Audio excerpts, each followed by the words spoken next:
Setelah berhasil menemukan Hajin Wol, Muwon menceritakan bahwa sebenarnya ia disuruh Mu Guang dari biara Gongdong, yang beberapa waktu lalu ia kalahkan.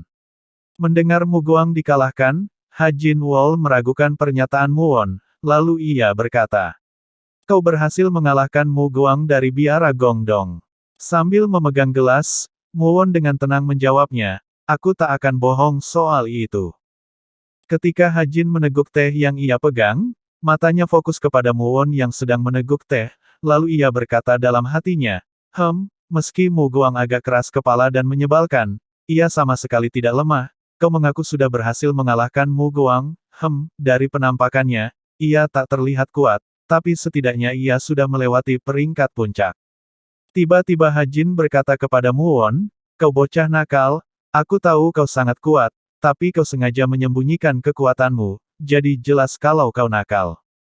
Mendengar perkataan Hajin, Muwon hanya tersenyum, lalu ia berkata kepada Hajin, "Itu semua karena aku ingin bertahan hidup selama mungkin." Mendengar alasan itu, Hajin berkata, "Oh begitu? Kurasa benar, pendekar yang suka pamer kekuatan biasanya mati pertama, dan mereka yang bertahan sangat lama, biasanya menyembunyikan kekuatannya sepertimu." Lalu Hajin bertanya kepada Muwon, "Tapi, tunggu dulu. Bagaimana kau lepas dari ilusiku?" Sembari Hajin sangat penasaran kepada Muwon, seketika tingkahnya menjadi aneh, ia seperti orang gila, berbicara sendiri, dan menganalisa apakah dirinya kurang jago, sehingga Muwon dengan mudah keluar dari ilusinya. Melihat Hajin seperti orang gila, Jin Muwon sambil memegang gelas, berkata dalam hatinya, "Kenapa suasana hatinya berubah seketika?" Lalu Muwon menjawab kegelisahan Hajin, ia berkata, "Aku cuma bisa merasakan ilusimu. Dan dengan firasatku, aku bisa tahu harus menyerang kemana." Hajin langsung melemparkan benda yang ia pegang, dan berteriak kepada Muwon, Jadi kau bilang indramu sangat luar biasa. Kuharap kesalahan ini tak membuatmu mati." Lalu, Hajin bertanya, "Siapa kau?" Jawab Muwon, "Namaku Jin." Hajin langsung memotong omongan Muwon, "Tidak, bukan namamu, aku penasaran siapa kau sebenarnya. Dan kenapa kau mencariku?" Muwon langsung menjawabnya, "Itu bukan masalah, aku tak punya identitas. Aku hanya disuruh kakek Mu Guang, kalau aku perlu bertemu seseorang, jadi aku hanya memuaskan rasa penasaranku." Hajin merasa aneh ada orang seperti Jin Muwon, rela mencarinya hanya sebatas penasaran, lalu Hajin berkata dalam hatinya, "Kau percaya kepada Mu Guang begitu saja, apa kau mempercayainya menurut firasatmu?" Kemudian Hajin menjadi so akrab, ia berkata, "Oke, silahkan bertanya apapun, misalnya, kenapa aku awet muda, atau apalah gitu." Tanpa basa-basi Jin Muwon, langsung bertanya, "Seorang pria hilang di sekitaran di sini 6 bulan lalu, apa kau tahu sesuatu tentang itu?" Hajin berkata, apa perusahaan dagang naga putih?" Lalu Muwon berkata lagi, "Iya, benar sekali, sepertinya kau tahu sesuatu." Mendengar masalah itu, Hajin bertanya balik ke Muwon, "Orang yang hilang ini, apa kau keluarga saudara dengannya?" Jawab Muwon, "Tidak, kalau begitu lebih baik menyerah saja," ucap Hajin. Akan tetapi Muwon bersikeras, ia berkata, "Itu tak bisa kulakukan."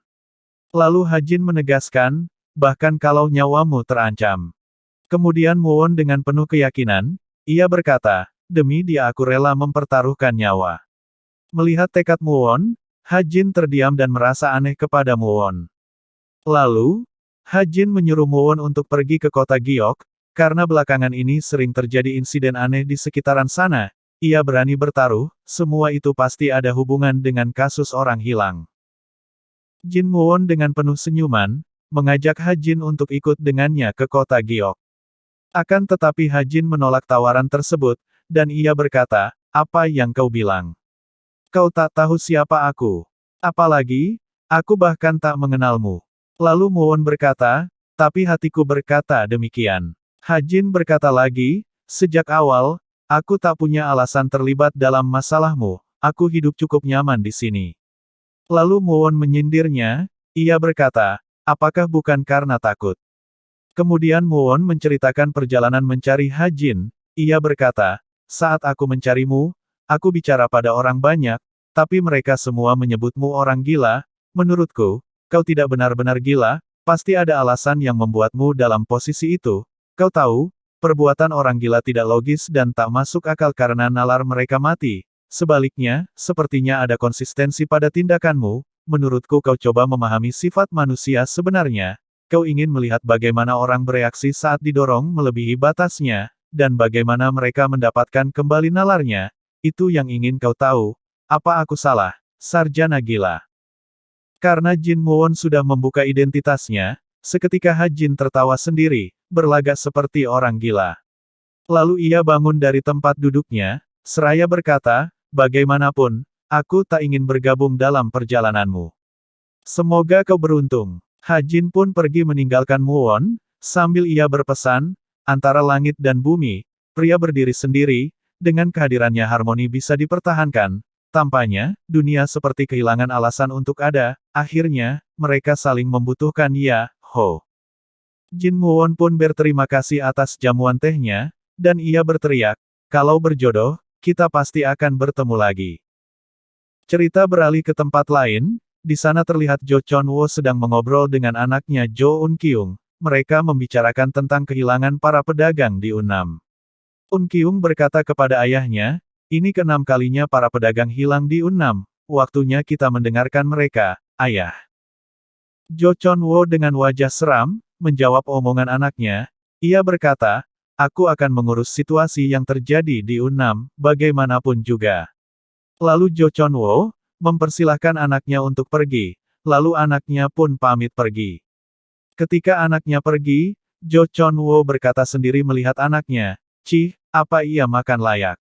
Apa yang bisa dicapai seseorang yang terlihat lemah dan rapuh seperti itu?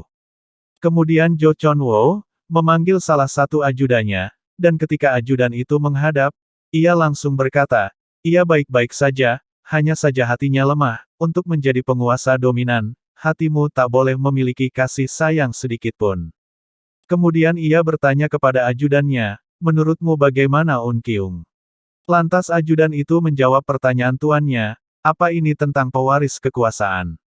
Menurutku, ia dihormati pengikutnya dan cukup pintar, ia bekerja dengan bagus. Lalu Jo Chon Wo menimpali ucapan ajudannya, ia berkata, bukan dia yang akan meneruskan sekte, aku cemas bagaimana reaksi Nuan nanti. Bagaimanapun, jangan bicarakan ini pada Un Kyung, jika ia tahu, ia tak akan diam saja. Singkat cerita Jo Chon Wo merencanakan untuk menjadi penguasa dunia, dengan modal kekuatannya yang sangat besar. Melihat ambisi Jo Chon Wo, ajudan itu berkata, tapi, yang mulia, akan ada pertumpahan darah, minimal beberapa ratus, atau, mungkin beberapa ribu akan tewas. Jo Chon Wo dengan wajah jahatnya, menjawab omongan ajudan itu, ia berkata, harus ada pengorbanan untuk mencapai tujuan besar, kalau aku takut pada kebencian, aku tak perlu memilih jalan ini, sudah lama aku tak melihat hujan darah. Cerita beralih ke tempat lain, di mana di sana terlihat, para brigadir besi dan petinggi perusahaan dagang naga putih sedang bertamu ke sekte tinju sempal, mereka memperkenalkan satu sama lain.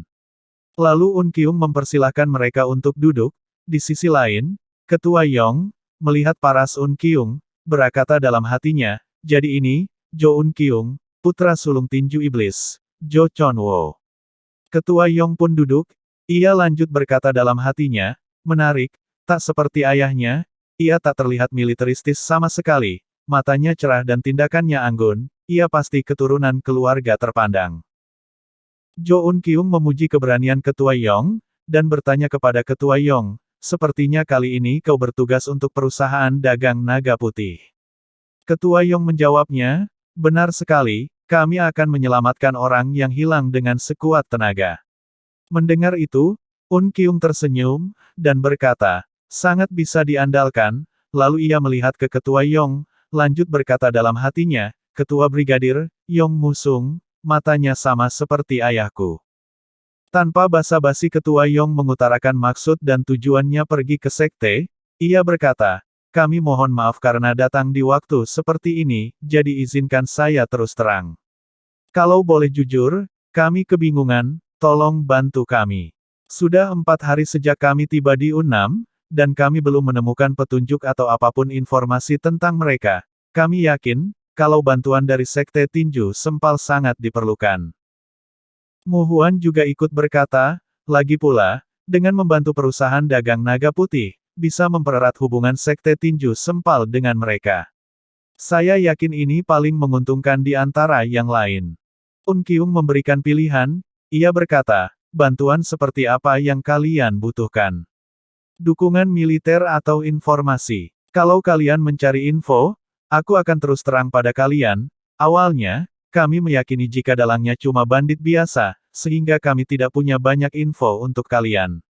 Lalu kapten pengawal memperkenalkan penanggung jawab atas perjalanan ini, yaitu Nona Yun. Ia juga berkata, ia adik dari Master Yun Jamyung yang hilang, karena itu kami bersiap melakukan apapun demi keluarga kami. Un Kyung menyepakati, kalau Sekte Tinju Sempal akan melakukan apapun untuk membantu Nona Yun dalam pencarian kakaknya. Nona Yun pun berterima kasih kepada Un Kyung atas kerja-samanya. Sambil melihat ke Nona Yun, Un Kyung berkata dalam hatinya, Yun Seo-yin, sangat disayangkan, tapi bukan kamu yang harus aku nego, orang yang membawa keuntungan lebih banyak adalah mereka, sambil matanya fokus ke Brigadir Besi. Lalu ia berkata kepada kepala penyiasat, waktunya kita masuk ke topik utama, semoga kita mendapat hasil yang bagus, boleh kita mulai. Cerita beralih ke Muwon, ia sedang berjalan di bawah rintik hujan, ia hanya menggunakan daun pisang untuk berteduh. Tiba-tiba ia teringat pesan Hajin, seseorang sedang membuat rencana hebat, tak mungkin itu cuma untuk mengambil alih Unnam dan Sekte Tinju Sempal, siapapun dia, saat kau terlibat dalam situasi ini, mau tak mau nyawamu di tangan mereka. Ketika Muwon melanjutkan perjalanannya, dengan dibarengi hujan yang sangat deras, Muwon berkata dalam hatinya, kurasa ia tahu lebih banyak dari yang ia bilang, tapi setidaknya aku punya tujuan ke kota Giok. Lalu Muwon teringat akan perkataan Nam Gonwi, dia cuma alat untuk membunuh dan menangkap orang, di baliknya ada yang membuat rencana lebih besar lagi. Nam Gonwi cukup jago, sulit dipercaya ia melayani orang lain, besar kemungkinan, dia, dalang semua insiden ini. Tiba-tiba Muwon mendengar suara kecapi, Muwon langsung melihat ke kiri dan ke kanan untuk memastikan asal suara kecapi itu. Muwon berkata dalam hatinya, melodi yang beralamat buruk, apa ia memanggilku? Muwon berlari mendekati arah suara itu, sambil ia berkata dalam hatinya, daripada menjadi master pedang, menjadi master suara lebih sulit, sehingga jumlahnya lebih sedikit. Lalu Muwon menemukan asal suara kecapi tersebut, musiknya, sangat mengerikan. Orang yang memainkan musik itu langsung berkata kepada Muwon, wah, akhirnya kau datang juga Master Jin. Muwon menjawab omongan itu, ia berkata, karena kau memanggilku, sepertinya kau mengenalku. Tapi aku tak tahu siapa kau.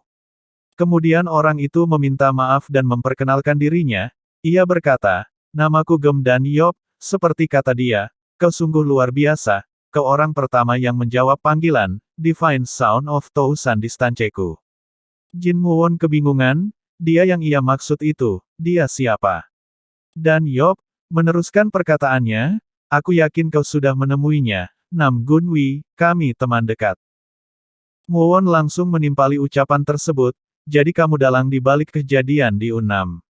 Dan Yop malah mengejeknya, ia berkata, ini pertama kalinya Gunwi terlihat menyedihkan, karena itu aku penasaran padamu. Lalu Dan Yop bertanya pada Muwon, kalau boleh tahu, kau sekolah silat di mana? Muwon menjawab pertanyaan itu, ia berkata, aku yak sekolah silat, ini diajarkan turun-temurun. Dan Yop berkata lagi kepada Muwon, kalau boleh jujur, rencanaku tidak memperhitungkan adanya orang seperti Master Jin. Kenapa kau datang kemari? Apa mungkin kau dipanggil aliansi pusat surgawi? Muwon langsung menimpali ucapan Dan Yop, ia berkata, aku tak punya urusan dengan aliansi pusat surgawi. Aku mencari seseorang, 6 bulan lalu temanku yang bekerja di perusahaan dagang naga putih hilang di wilayah ini, apakah orang itu masih hidup? Dan Yop menjawabnya, oh, jadi karena alasan pribadi, tapi apa iya, mereka masih hidup, ucap Dan Yop sambil mengejek Jin Muwon. Jin Muwon sudah mulai nafsu, Ia berkata kepada Dan Yop, lepaskan mereka, dengan begitu, aku akan pergi dari sini. Dan Yop lanjut mengejek Muwon, oh betapa aku menginginkannya, tapi tak semudah itu. Amarah Muwon sudah memuncak, tangannya bersiap menyambut pedangnya. Akan tetapi, Dan Yop menahan amarah Muwon, ia berkata, tunggu sebentar, mungkin agak sulit menjelaskan padamu sekarang, kau cukup tahu kalau kulepas mereka aku akan berada di posisi sulit, jadi, begini saja. Setelah tugasku selesai, aku akan mengirim mereka padamu dengan selamat, demi nama baik, aku berjanji akan menepatinya. Muwon bersikeras dengan pendiriannya, ia keke ingin Pak Huang segera dilepaskan. Dan Yop lanjut berkata kepada Muwon, haduh, sepertinya itu tak cukup bagimu, kita sungguh dilema. Akhirnya aku menemui orang yang aku sukai. Akan tetapi, sepertinya kita ditakdirkan, untuk menumpahkan darah, memang sangat menyedihkan. Mereka berdua pun bersiap untuk memulai pertempuran.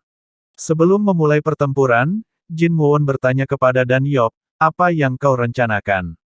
Dan Yop menjawabnya, ia berkata, Master Jin, maaf, tapi ini bukan tempat pertarungan kita. Muwon dengan tatapan sinisnya berkata, di mana orang yang hilang, apa yang akan kau lakukan pada mereka, jawab aku, sekarang. Muwon langsung melancarkan serangan kepada Dan Yop. Dan Yop dengan mudah menangkis serangan Muwon, ia berkata, pertempuran adalah hal yang menyedihkan, Master Jin, ayo bicara baik. Dan Yop mencoba menenangkan Muwon, akan tetapi Muwon terus menyerang.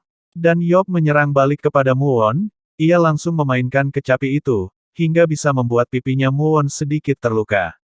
Dan ketika Muwon menangkis semua serangan Dan Yop, tiba-tiba Dan Yop kabur meninggalkan area pertempuran.